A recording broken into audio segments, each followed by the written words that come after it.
Blood Brothers TV. You know, I think it ought to be a mandatory of all sportsmen, you know, all of us every year to take a kid hunting. That is one of the most fulfilling, most rewarding things to do that. Just to see the look on their face, just to sit in a deer stand, you know, to be excited. And, you know, we as hunters that have been fortunate enough to have a lot of places that we could go and hunt for particular deer, you know, a lot of times we lose sight of just the sheer benefit of being able to go sit in a deer stand somewhere, and how privileged and blessed we are to be able to do that. A kid hunting, you know, to me, it is so much more. It's about preserving our hunting, our lands, our public lands. It's about protecting our Second Amendment right, you know, to bear arms. And it's about what our country, you know, our country was founded on. Kids today, you know, if we don't introduce those kids to the outdoors, we're going to turn around when we're old men, and these public grounds that we hunted and these places we hunted, those opportunities aren't going to be there anymore if we as sportsmen don't make an effort to get somebody out there. Because that one kid you take hunting could make all the difference in the world, that one kid. And if every one of us would just one time every year take a kid hunting, any kind of hunting, I think that we won't see an immediate impact, but over a 10 or 15 year period, I think we'll see a big impact. I'm Jason Smith, and I am a blood brother. Cherokee Sports presents Blood Brothers, an ancestral bond between like-minded individuals that share one passion.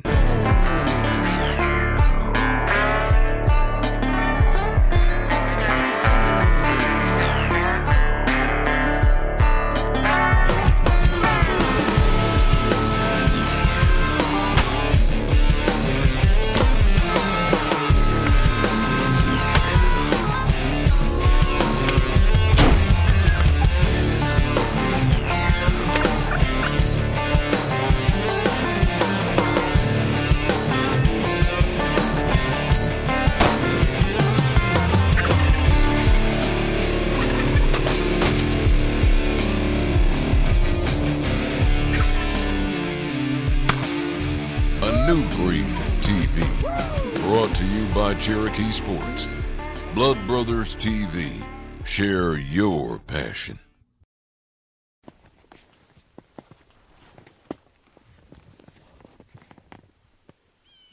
Yeah, I grew up in Vinity, Arkansas, which is a big community, had about 4 people in it, maybe 6. And I grew up on a row crop farm in the edge of the Delta in central Arkansas.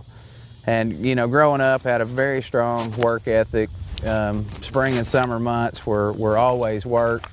And I was, you know, I didn't get to do a lot of the things that other kids got to do with sports and stuff when I was younger because we were working on the farm. But guess what? In the fall, all we did was hunt. And my first memories as a child revolve around hunting.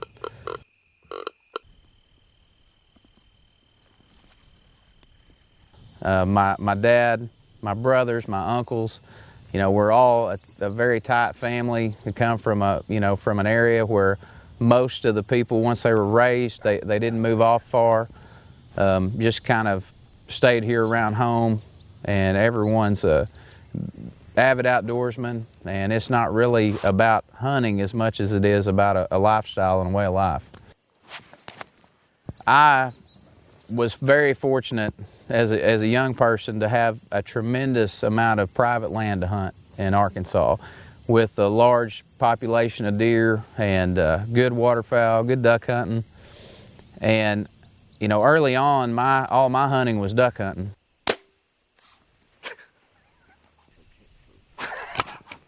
Kind of went down a different path than most of my relatives, and I really got bit with deer hunting. Got into bow hunting by some guys in Colorado that I'd gone out there on a youth trip with the church.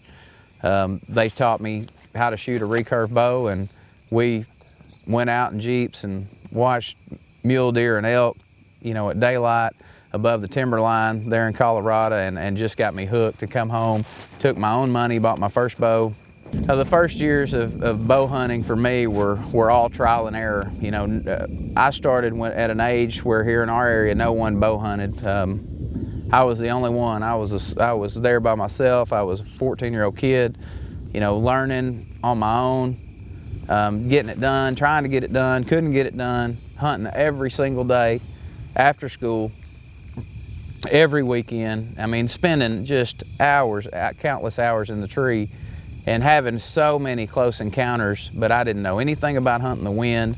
I didn't know anything about stand location. All I knew is we had a lot of deer and how hard could it be, you know, to kill one with a bow.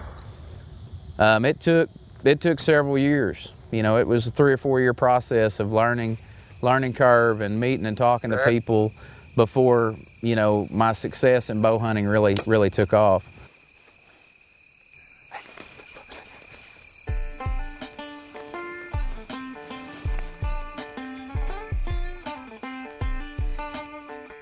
Blood Brothers TV will be right back. The most mobile and realistic decoys from Cherokee Sports, Fusion Decoys.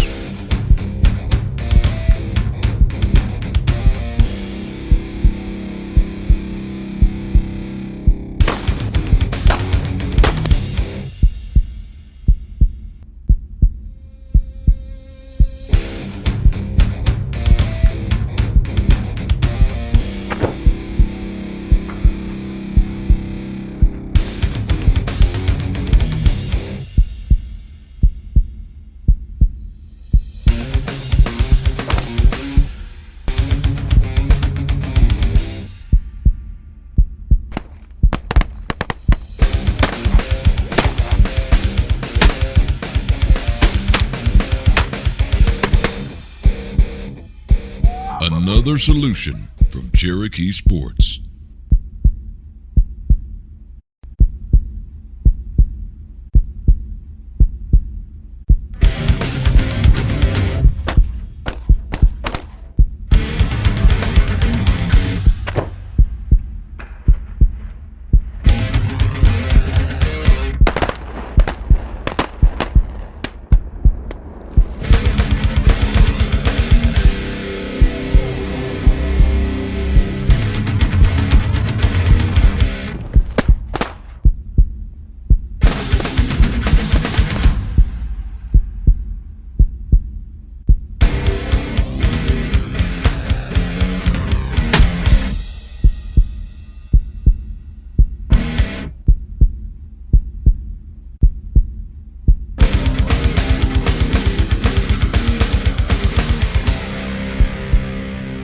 Cherokee Sports, solutions for the sportsman.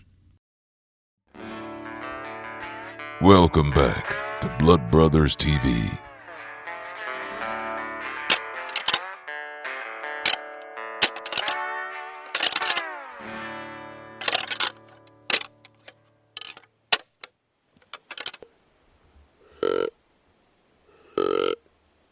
This fall, they threw us a bone with Cherokee Sports grunt and doe bleat call, and you know, had it right there and could make multiple calls with one call, and cool looking call. I mean, everybody makes a grunt call, but it's just cool. You know, it's just a design that it's cool to carry.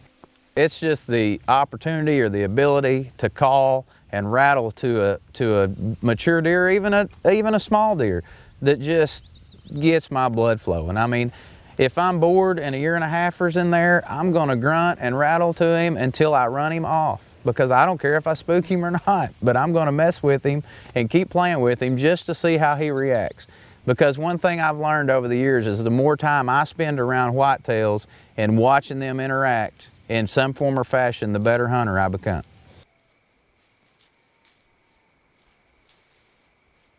You know, during the rut, you never know what is gonna happen or what is fixing to walk up. You know, I've seen it with my own eyes. I've filmed deer and glass deer this morning, and the next afternoon or that afternoon be 5 miles from there and see the same deer out of my tree stand that I filmed off the highway the morning before. I mean, I've done it countless times, or watch a doe that's got 11, 12, 13 bucks on her at one time. I mean, it's just a feeling. It's something you just don't see. It's a magical time that only happens typically a few short days. And in the ruts, what's funny is when all the guys come back into camp, the difference in having a good rut and a bad rut is if you've got a hot doe in your area. You can come into camp and one guy's had the sit of his life and 3 other guys hadn't seen a deer. There's no mystical, in my mind, there's no mystical time for a rut. There's patterns that encourage the rut or weather patterns, but as far as there being a dead set magical time, there's just not one. The only way you're going to kill a mature whitetail is to be sitting in a tree.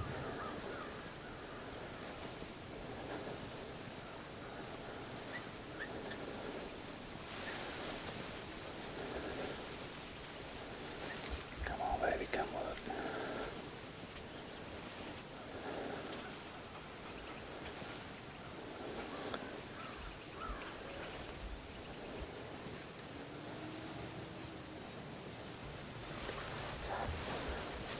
Hang on. They got us. That's one of the ones we was after too. No matter what you do, you can't beat the wind. No matter what. God. That worked just like it was supposed to. He crossed the road. Yeah. Well, I feel so blessed, that I was able to grow up in the situation that I did. At the time, as a kid, sometimes you think that you want other things until you become an adult and you look back and you realize, how fortunate you were.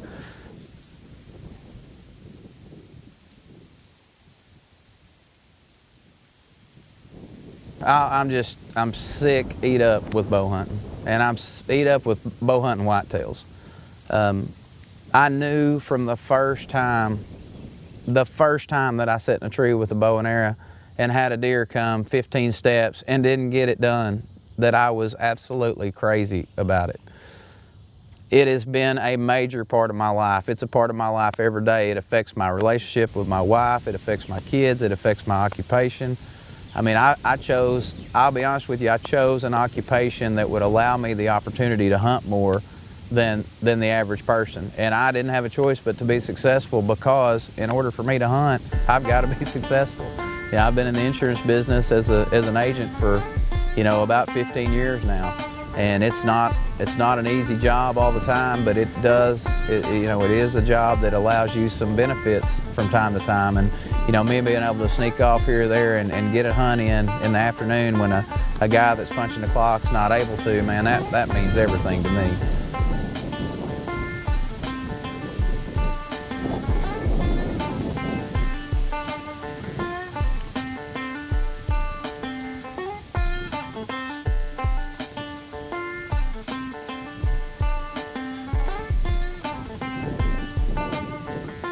Brothers TV will be right back.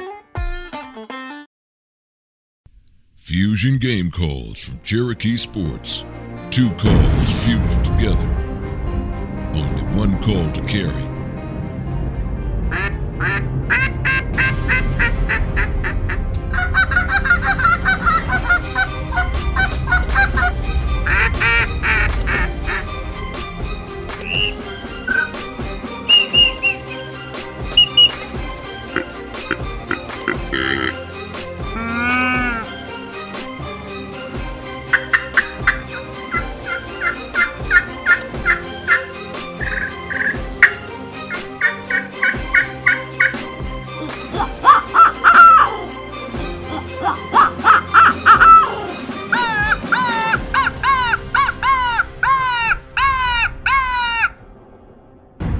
One call changes it all.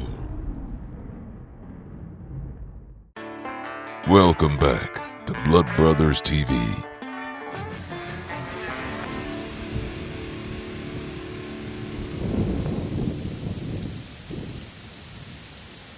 I had the opportunity to go to New Mexico on an elk hunt, and it was fantastic. One of the greatest hunts of my life, and was able to kill a 320-inch bull at 17 yards off the ground.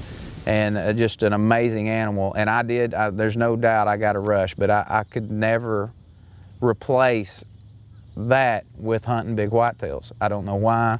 It's just in my blood. It's a 24-hour, 7-day a week, 12 months a year obsession, from cameras to property that we hunt to scouting to talking about it.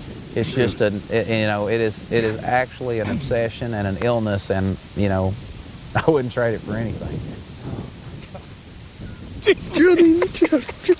That's the 12. Yeah. That's the big 12. Listen, this is the most unbelievable afternoon I have ever seen in my life. Can you We've had bucks all over us. How many bucks have we seen? 20? Yeah. Bucks chasing does everywhere. That big giant just come out. I've smoked him. He's dead right inside the woods. I know it. It's unbelievable. Unbelievable. Sitting in the tree with a bow it's just a completely different mindset and a feel from any other gun or muzzleloader that you can use. I've used them all, but when you're sitting there with a bow in your hand, knowing that 150 is 17 yards, and if you had any other weapon, you would already be taking pictures with him, knowing that he's got to take one more step or move 6 inches or get past this limb or that bush in order for you to even have an opportunity, and it's still away from being over. I mean, just that alone is a rush. And that's what I live for. And even to this day, as many hunts and as many places as I've been able to go, if I go out on a management hunt and know I'm going to kill a doe, when she hits the food plot or she's on the trail and I see her, my heart starts pounding. I get excited when I know it's time. Shut her out.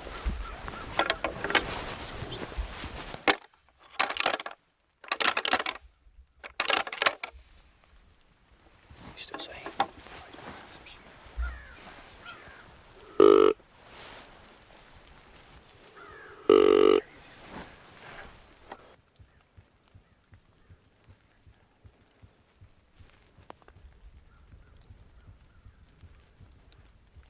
I think bow hunters are just a different breed of outdoorsmen. The sport has grown rapidly, over the last 15 years. I've seen it. Everyone in our area is into bow hunting, and it's a great sport. It gives you a lot more opportunities to hunt outside of a long gun season, which we have here in Arkansas. The whitetail rut is one of the most fascinating things to me that there is, and I think that's one of the reasons that I stay so just mind-boggling consumed in deer year-round, is because during the rut you never know what is going to happen or what is fixing to walk up. Bear.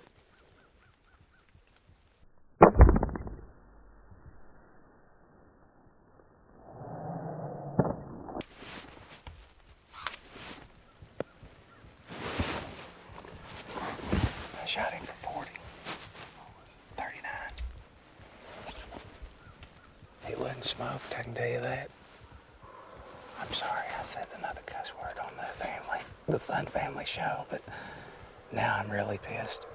When you're hunting, it's that 5 seconds before the shot's released and the 5 seconds after the shot's released. And that 10-second window is where all dreams are broken or made in bow hunting.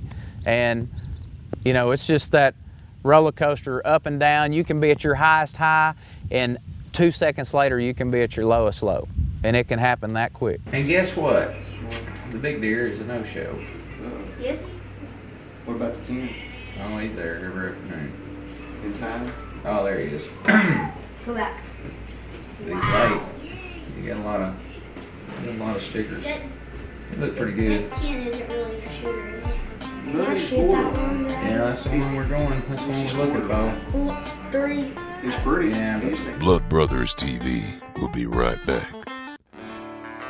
Welcome back to Blood Brothers TV. Hunting was such a big part of my life growing up that I know and knew it was going to be a big part of my children's life growing up. I'm not the kind of dad that I push hunting on my kids. I want them to learn to love it on their own. The values that you teach in hunting are so much more important. You know, there's the old saying that if you hunt with your kids now, you won't have to hunt for them later. And yeah, I believe that.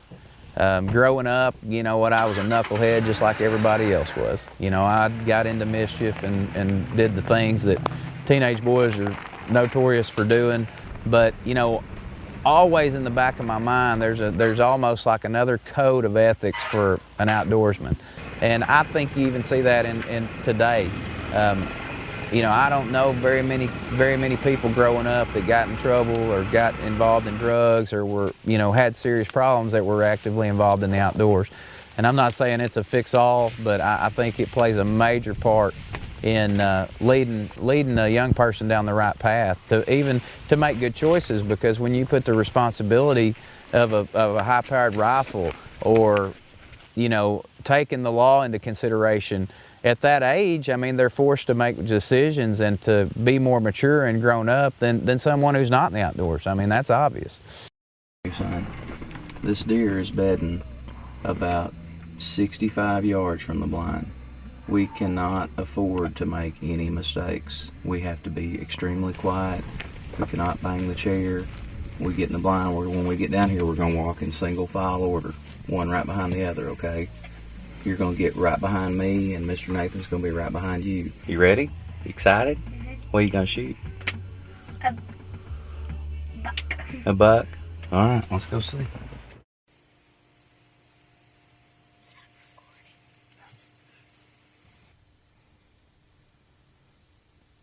I believe that there's a moral character, almost an unspoken code of ethics when you take a kid hunting that they grow up with.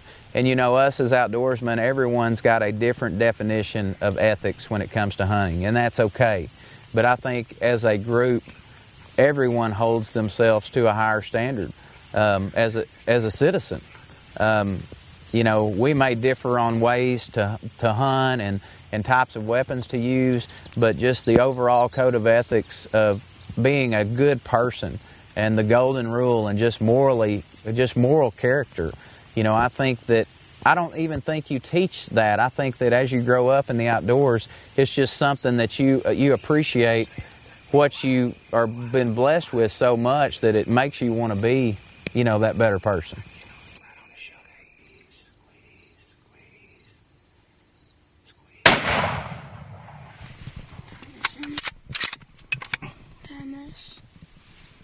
Don't know.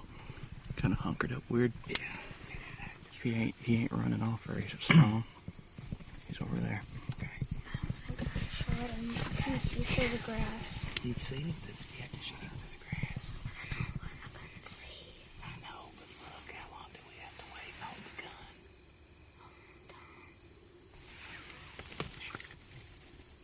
He didn't look as hot, but it's so aggressive. Yeah, I can't tell.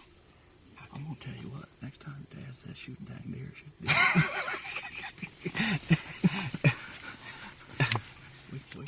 The bullet's only about the size of that stick right there, and when it goes in, it doesn't leave a very big hole.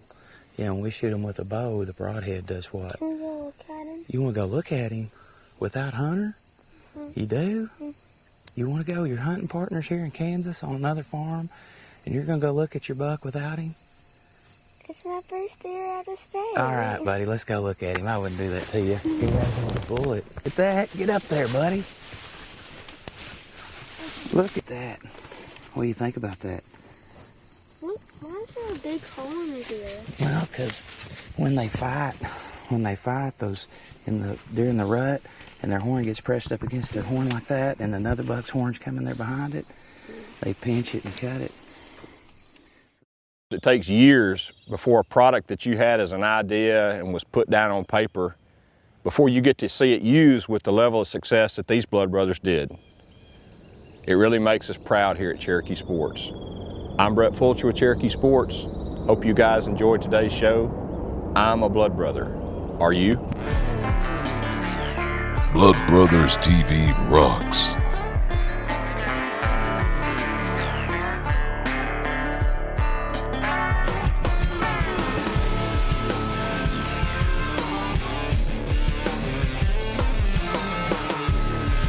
you'd like a chance of having your hunt filmed, just become a Cherokee Sports Blood Brother by going to www.bloodbrotherstv.com. A new breed of TV, brought to you by Cherokee Sports.